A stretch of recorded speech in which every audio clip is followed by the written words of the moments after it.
And I'm pleased to move on to our next speaker, who is going to be Dr. Mindy, who is head of Humanities Department at Roleplay Academy.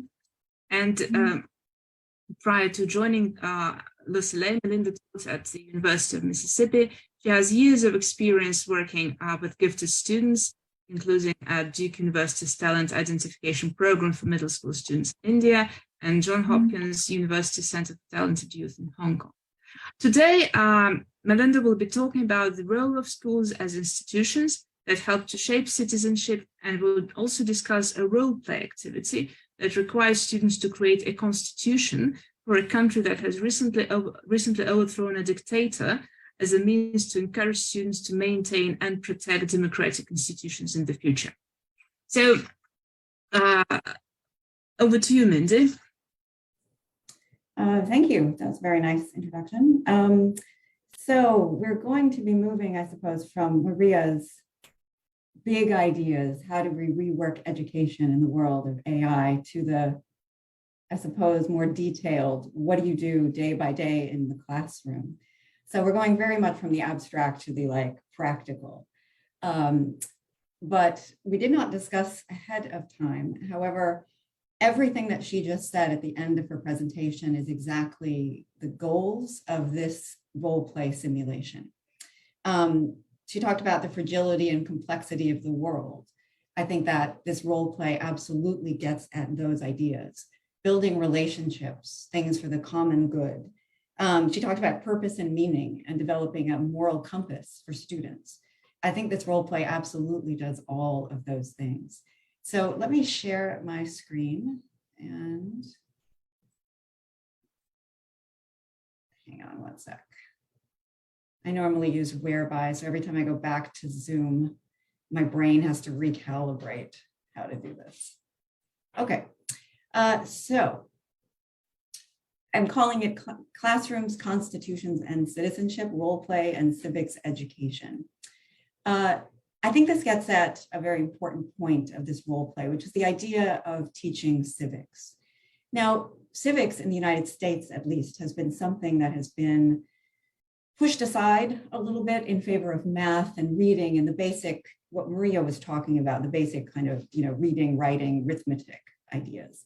And certainly a lot of the conversation recently about political problems in the United States. Some people have argued go back to a fundamental misunderstanding of how the Constitution was written and the mechanics of a democratic process.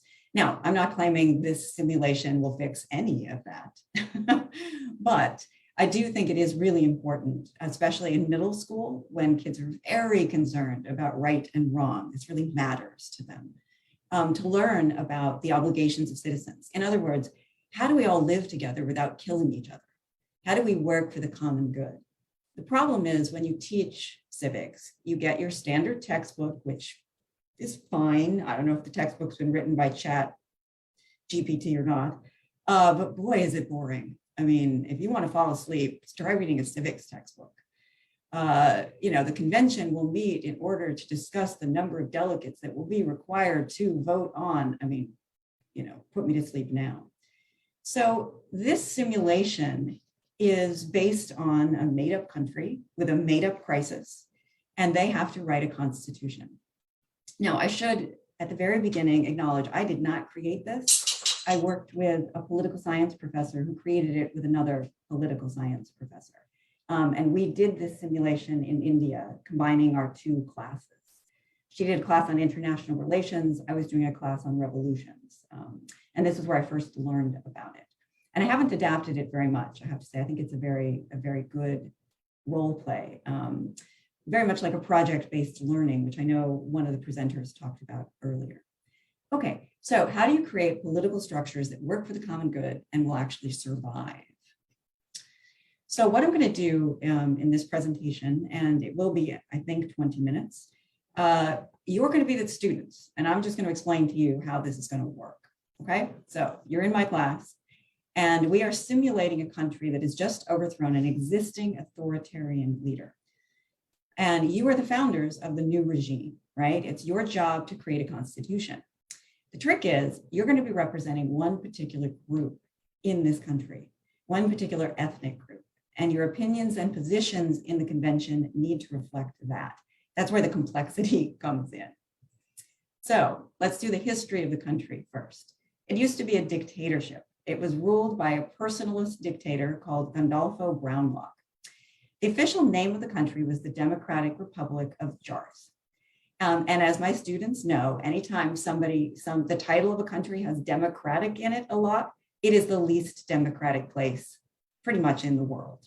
So the more times you repeat Democratic Republic, the less democratic you probably are. Okay, part two. Brownlock will oppress the entire population. There's no freedom of speech. Any kind of anti-government activity resulted in instant arrest. And because I am a history teacher, I bring in examples, right? We've talked about, this is a history class, so we've certainly talked about authoritarian rulers and how that works. Brownlock, though, came from a specific ethnic group called the Bandis.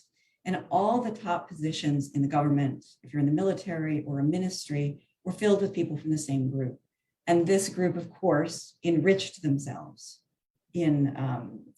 by exploiting the resources of the country at the expense of others.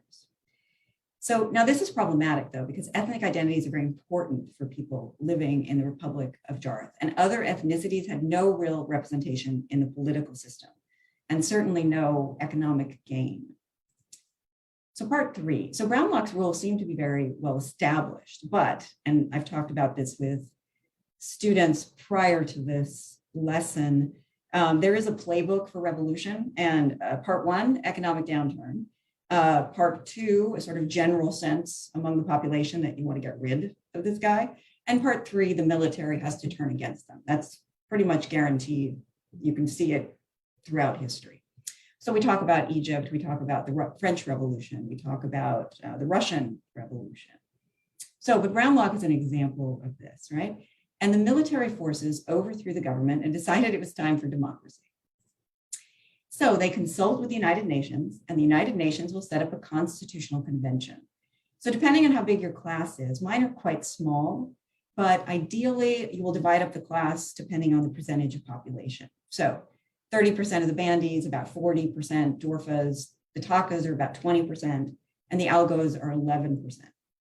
And their job is to create a new constitution for the country. One thing that I do need to change on this simulation that I have not yet is I've got to change the Takas, because every kid starts calling themselves the Tacos, and then they start giggling and then it just is gone. So I really need to change that. The rest of them work pretty well, but the Tacos don't work great. So we have a map of the country. You've got certain big cities, Dorfaville, Takatown, Randiopolis. You've got different homelands divided up among different ethnic groups. And then you've got this area called the Kaul Valley, which is disputed. Sound familiar? This works very well for teaching history. You're like, wow, there's a bunch of places that have disputed territories we can relate it to. We've also got a population summary. So not every Dorfa lives in the Dorfa territory, right? Some live in other territories. And I've actually got another graph that these political scientists put together that's even more granular, depending on how far your kids want to go with that, with population and providing for fair representation of each group within the government. Okay, so moving on. So your job as students is to do first a presentation on an assigned topic on different political institutions. And this is simply because they don't really know. They don't know what federalism is. They don't know the difference between parliament and presidential. They don't know about electoral systems. And these are things they will need to know in order to write a constitution. So the first thing we do is everybody presents on their topic or topics. The second part is they have to write a position paper, and they have to lay out their position for each of these different issues. And I'll give you a list in a minute. But using your ethnic groups, what's in your ethnic group's best interests, but also works toward the common good. And then finally, part three, we have a convention.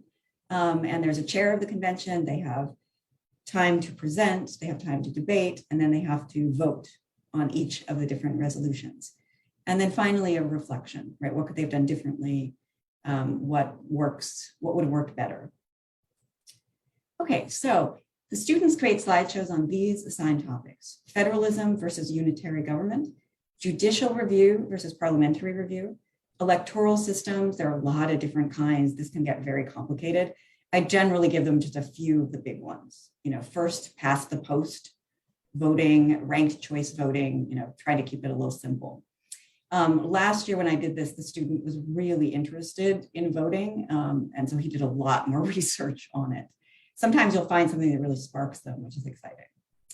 They'll also do unicameral versus bicameral, presidential versus parliamentary. Each of these have advantages and disadvantages. And so they have to really think about that for their group. And when they're writing their position paper, decide. Okay, so in the position paper, you're going to outline the positions you'll take during the in-class convention. The positions have to be realistic for the ethnic group you are assigned to, right? So it also has to cover all of these aspects. So Article 1 is the first thing we're going to discuss and debate. Article 2, Article 3. And this is how the convention will go. And you must explain, I don't want them saying things, I want a federal country because federalism is good, right? They have to explain why federalism would work for them, or why a unitary government would be better for them. Now, I'm going to give you an example of the different ethnic groups. I would just assign them to an ethnic group, and then you give them a bunch of information about each of the groups. So I'll give you just 3 of the different groups. The bandies are the ones that held power, right? They were the one that had the dictator named Brownlock. They've held power for 20 years, and they're the wealthiest of all the ethnic groups, partially because they kind of stole stuff, right? You give them their GDP per capita. We could probably change this and up it in more recent years, but for the moment, per capita, 18,500. Their primary source of income is mining, and it's copper from the Kaw Valley. Their yearly income based on copper is $6 billion. So they are really monopolizing the economic wealth of the country, something that the students immediately notice and immediately get very angry about. The Kaw Valley used to be part of the Taka homeland, but is now taken over by the bandies. At the beginning of Brownlock's dictatorship, he simply forced the Takas out of the Kaw Valley and forced them to resettle in other parts of the country. And as you can imagine, they're not happy about this. The thing I like about this simulation is we don't simply do economic political power, right? They've really included a lot of things that are culturally important, that are important to their ethnicities, including language, gender, views of the environment, spiritual views. So I'll just give you a brief overview of some of these. So the bandies, for example, are very proud of their own language. Under Brownlock's rule, Randi was the official language of Jarth. Randi culture sees the environment as a source to be exploited, right? As something that is simply there as a gift from divine powers that is there to be used, right? Not to be preserved, not to be concerned about, but simply to enrich us.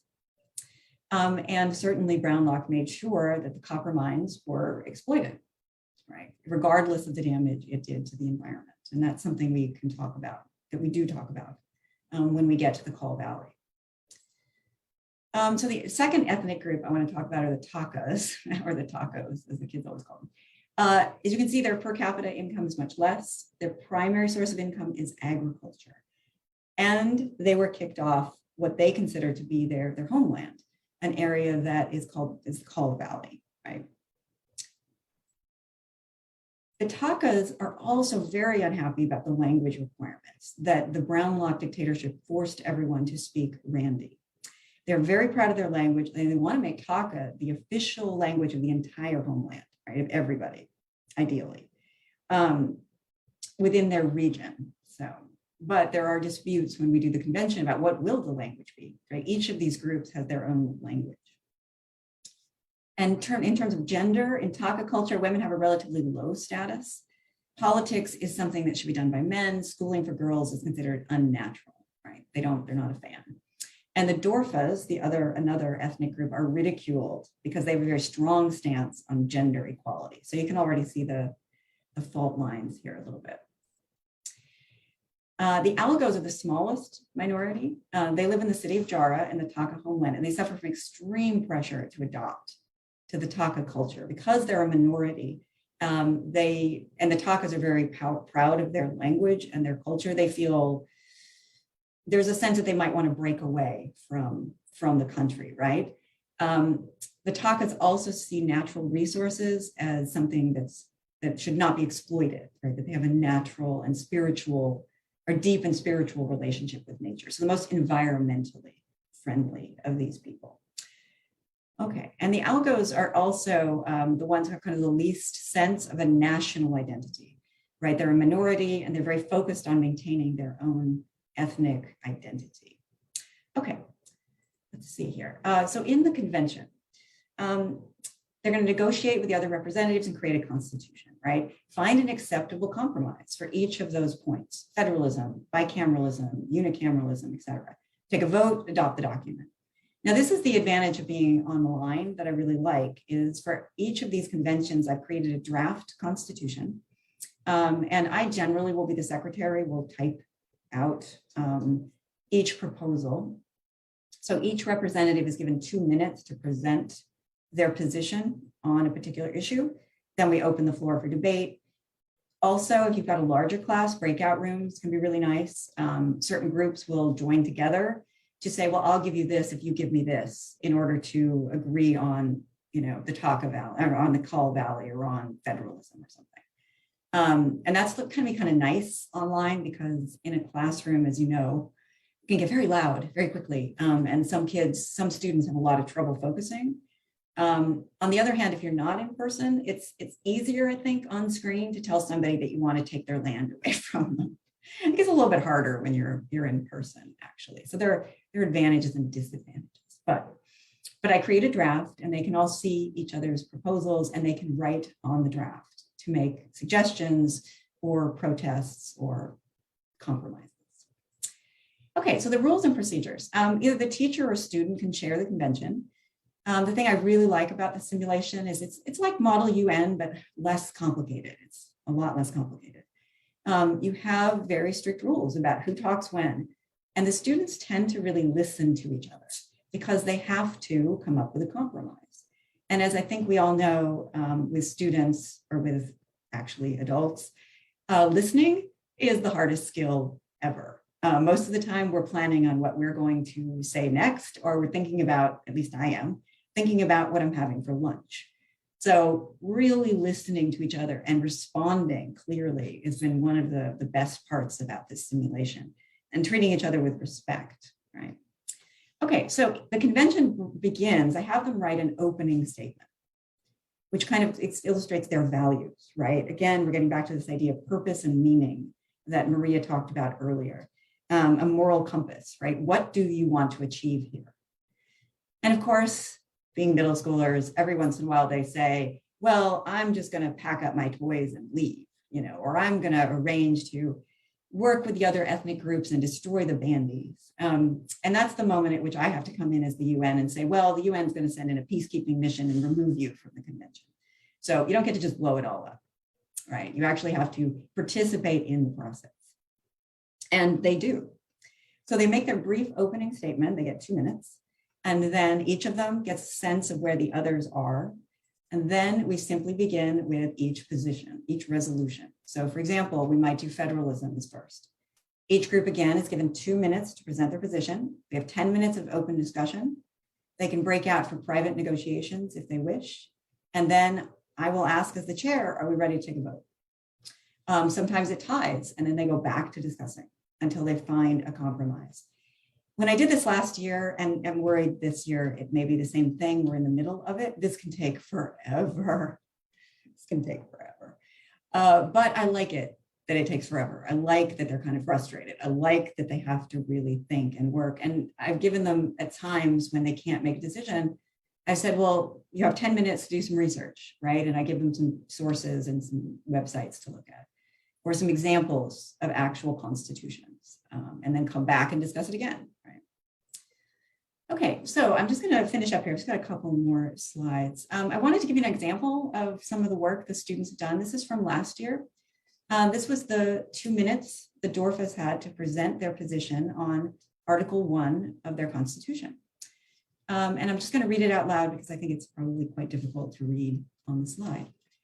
The Dorfas support federalism, since it is very important for us to keep our cultural identity.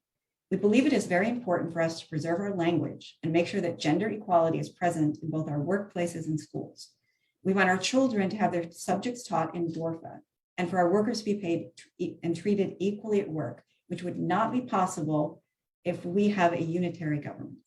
Again, the Bandys and the Algos are not going to agree on what the laws on preserving nature would be. And trying to convince one of them to change their beliefs will be close to impossible and would disturb a huge part of their cultures.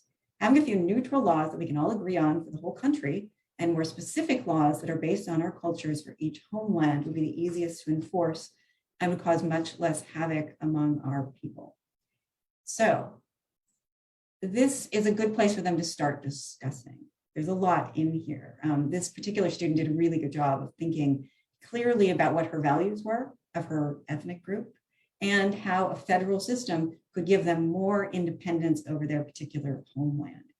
And the two times that I've done this, they've all voted for federalism so that each homeland, each region could have a certain amount of authority over certain aspects. So for example, last year, they decided that in the schools, they actually decided the national language would be English, which is kind of fascinating. English would be the national language. And then each region would teach English plus their local language, plus the ethnic group's language. Regions had control over education.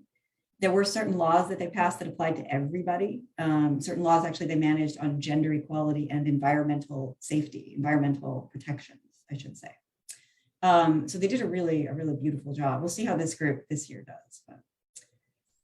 Okay, and then finally, they write a final constitution. They write a preamble, they have articles, and they sign it. And this is from last year. The official name of the nation is the Republic of Jarth.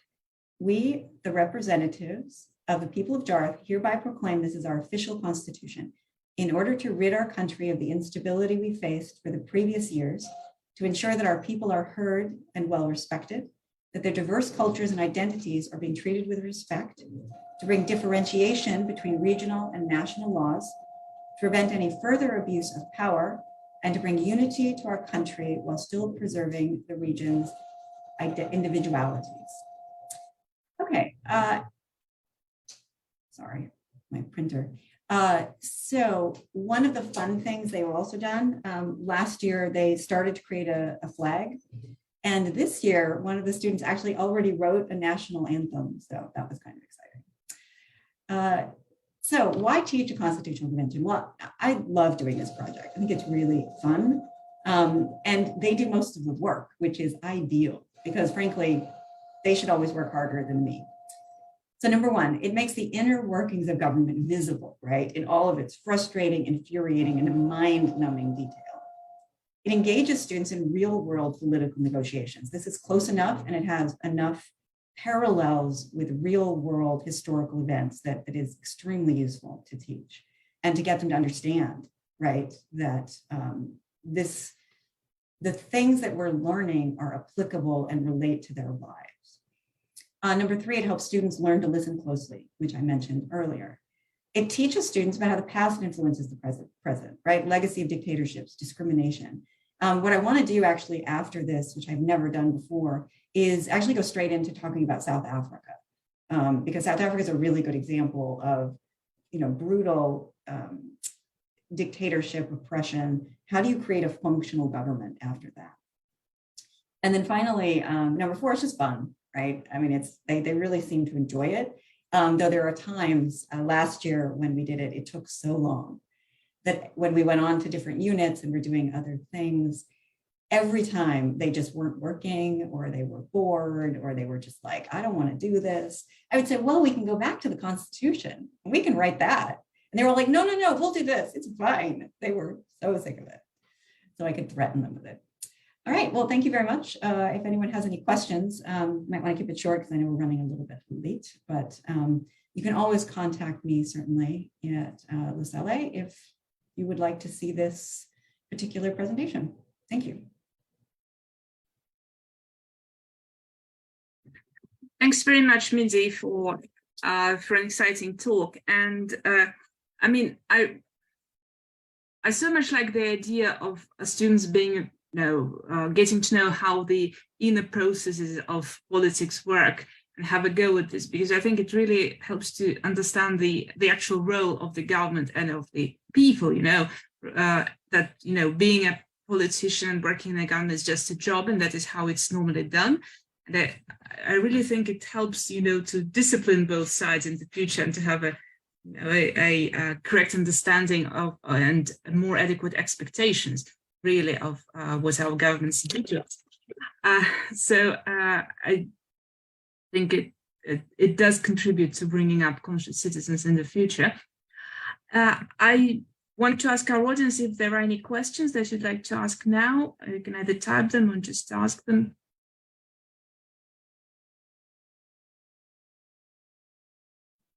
I'm hoping that means it was perfectly clear and there are absolutely no misunderstandings. Either that or you were super bored. So I'll take either.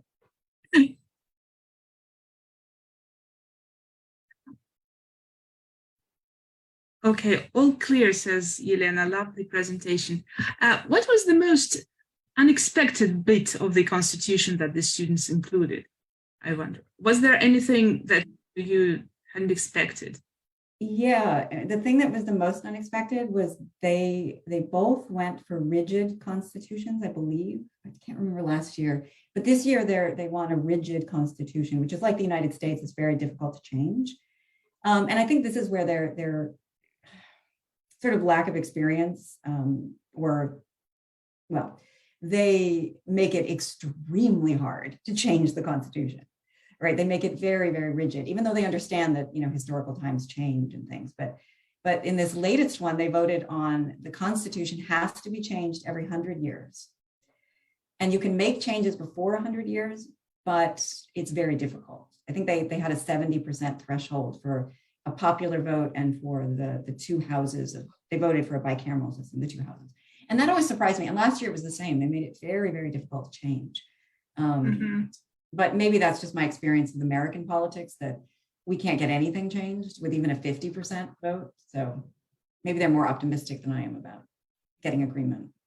Well, but coming from a country which is pretty flexible with the Constitution, it may not be such a bad thing to have, a constante that's just the pillar of your society, and then you can make some amendments such. So, but yeah, we'll see when they grow up, I'd say. And yeah, the other thing I didn't mention that is kind of fun, actually, is because they all want to, because the goal here is to create something stable. So as we're creating it, students will often say things like, well, we can totally undermine that later. We can do this later. Or, this might be a loophole in which, power could be taken by a dictator. And what we've done in the past is we finish the Constitution, then we talk about how do you break it, right? Where are the weak points? And it comes down to this idea that you believe in something and its social norms and habits and values, right? That's what keeps the Constitution going. You can't make it unbreakable.